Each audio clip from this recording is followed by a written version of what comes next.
Assalamualaikum warahmatullahi wabarakatuh. Hai teman-teman, perkenalkan nama saya Saila Rizka Syarifah. Di sini saya akan menjelaskan mengenai globalisasi dan tantangannya. Langsung saja ya teman-teman. Yang pertama mengenai globalisasi.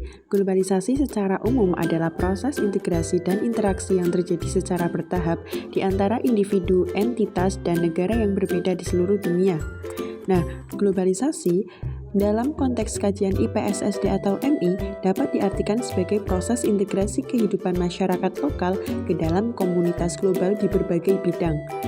Nah, globalisasi juga integrasi globalisasi dalam kurikulum IPS penting untuk mempersiapkan siswa menjadi warga dunia yang bertanggung jawab dan terampil. Nah, intinya itu, globalisasi memberikan peluang besar untuk memperkaya pembelajaran IPS di MI dengan mengintegrasikan isu-isu global ke dalam kurikulum.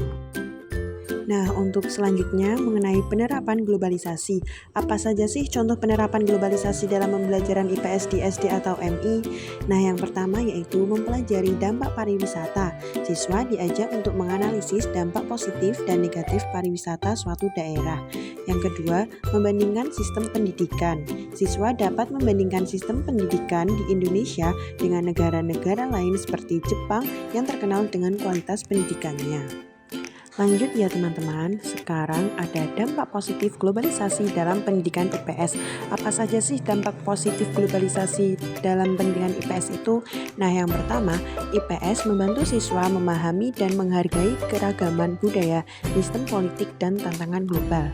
Dan yang kedua, IPS juga berperan dalam mengembangkan kemampuan masyarakat di tengah arus globalisasi.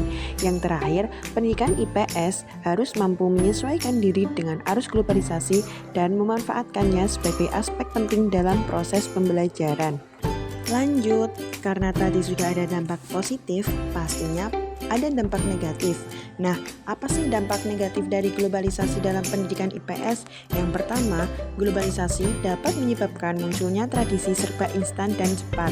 Yang kedua, globalisasi dapat menyebabkan kesenjangan sosial semakin meningkat.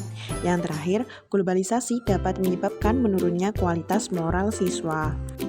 Nah, untuk materi selanjutnya yaitu mengenai peran guru dalam mengatasi dampak yang ditimbulkan karena adanya globalisasi. Nah, di sini ada 3 ya. Yang pertama, pendidikan nilai. Maksudnya itu, guru mengajarkan nilai-nilai etika dan moral agar siswa dapat menanggapi dampak negatif seperti materialisme dan individualisme dengan bijak. Yang kedua, ada penguatan identitas lokal, yaitu mengintegrasikan pelajaran tentang budaya dan tradisi lokal dalam kurikulum sehingga siswa tetap menghargai identitas budaya mereka. Yang terakhir, pencegahan penyebaran informasi negatif, mengedukasi siswa tentang pentingnya verifikasi informasi untuk menghindari penyebaran hoaks dan informasi yang menyesatkan. Nah, itu peran guru dalam mengatasi dampak yang ditimbulkan karena adanya globalisasi ya teman-teman. Nah, tadi materi yang terakhir ya teman-teman, sekarang kesimpulan. Jadi kesimpulannya, globalisasi adalah fenomena yang kompleks dan terus berkembang. Dengan memahami konsep dasar globalisasi, siswa di SD atau MI akan lebih siap menghadapi tantangan dan peluang di masa depan. Terima kasih teman-teman, itu saja yang bisa saya sampaikan. Kurang lebihnya mohon maaf, semoga bermanfaat. Wassalamualaikum warahmatullahi wabarakatuh.